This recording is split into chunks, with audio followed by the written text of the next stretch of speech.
Tired of losing off spawn? Well, today I'll break down the off spawn king for Dox's gameplay and show you how to win every off spawn. I'll break down 5 games in the solo series and break down what exactly happens. And for Dox's first game, he lands at Rangers Rest, where he also landed at Globals. From there, he gets third partied after winning a fight and has a disadvantage in terms of health. Now for Dox, he made the back peak, selecting the top 3 tiles, creating a 50-50 instead. What he should have done is do the opposite edit, a top right 3 tile edit, since our opponent would be vulnerable to a perfect peak. This is what pushes him to a further disadvantage than before, as he gets out traded at his one shot. From here, he hides behind a cone instead of creating space, which could help him turn the fight around. Baits a pre-fire of a poor edit again, which would give him a chance to get counter damage and even the playing field.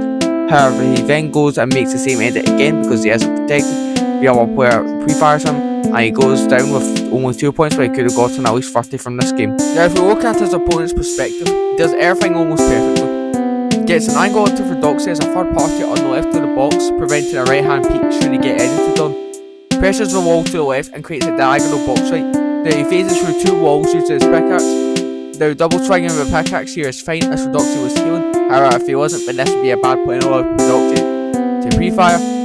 Now right here, this play is very poor. He moves to the right of the box, which will give Doxy a right hand peek to capitalise on. This is all for a Grey Sentinel, which would be worth the risk of getting a lot of damage taken. However, from here the AR is out and he's trying to phase through the wall, which won't work since Doxy is holding it and there's no ramp up buff to help phase. From here, he just moved to the left and out trade for Doxy in a 50-50, not even falling for a pre-fire bit. In the second game, for Doxy lands at Utopia City, and as he lands on a gun beforehand, he checks to see if he can shoot anyone out of the sky who could then key to get easy points. Unfortunately, he ends up landing on a sweeper shotgun and has to go inside while trying to not take damage from a player who spotted him in the open. From here, he again uses a dodge and a POI to ult up quickly and effectively and gets stacked.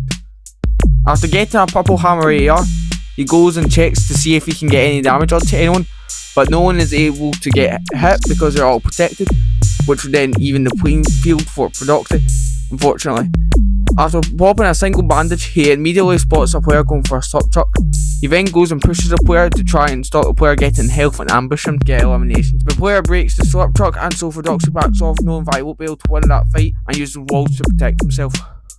In the third game, for Doxy lands at Canyon Crossing, and notice how his marker isn't on Canyon and is away from it. This is because he knows where to deploy his glider to get the best drop according to his drop map, which is also super important when trying to win our spawn. So he dives to the marker and then gets as low down as he can get to get the best drop. Now he looks to see if he is contesting and notices a player on the mountain north, so for Doxy is going to look to get tags onto him. For Doxy gets a full loadout and then goes to capture a flag so he can get stacked, and as he is doing this, he is looking for a player on the mountain. He's able to get 86 white damage on him, but is unable to push him and backs off. Now he's contested by a player south, so he's going to work in one of the unlooted buildings and get the jump on him. For Doxy is crouched as to not let the other player see him, providing that they have visual sound effects on, and waits for a player to get into his line of fire. From there, Doxy hits a max damage shot and kills him with the AR before he can even react.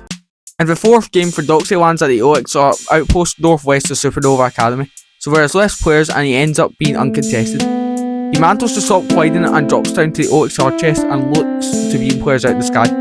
Unfortunately, he gets 0 damage done to any player and then looks up. During the fifth game, Doxy lands at the same outpost, this time contested by 1 player. Doxy opens a chest getting an MK7 and looks to see if he can beam the player contesting him to no avail. He breaks down to get the OXR chest and then gets a slot barrel, get a full loadout of 50 shield. From here, he protects himself and goes round to 2 other slot barrels to give him a total of 50 shield, knowing he will need all this shield for fighting the player contesting him. As he immediately gets pushed, Doxy opens a window edit and gets hit for 41 damage whilst getting no return damage. Now that the opponent knows he has a health advantage, he then immediately pushes him with confidence, getting Doxy to 81 HP. And having the material advantage as Doxy has 0 builds. He doesn't rush and plays safe, trying to kill him whilst taking the amount of damage possible, which will help him in the mid and end game. After trading damage, Doxy is now on 64 HP and his opponent immediately takes height and hits him with a Sentinel Revolver combo and wins the fight. Now let's look at his opponent's perspective. He lands immediately on the Sentinel and Revolver, having the loadout advantage off spawn, and a big pot which gives him a health advantage as well. From here, they farm metal to get a material advantage as well, then he immediately pushes Doxy, getting good opening damage onto Doxy, then side jumps to damage Doxy at an unexpected angle with his back to his turn. trades damage with him, and then immediately goes and takes height and kills for Doxy quite quickly. Now this is me in a scrim, who is terrible off spawn. Immediately after watching these, implementing as many as I possibly can, first try from memory. I land at OXR HQ, use my drop map to get the OXR chest first. Look to tag any player I can. I look to work on any player I can, however I am unsuccessful initially. I find a player and deal damage to them, but don't push since I'm too far away and know there's another player who will third party. I disengage. I then die 6 zone. Overall, you need to know where your opponents are landing, get any advantage you can ASAP, make good peeks when fighting, use drop maps, get any tags out of the sky or players in the open as much as possible. Thank you for watching, please like and subscribe, and check out how I trained like Veno for 7 days in the description below. Goodbye.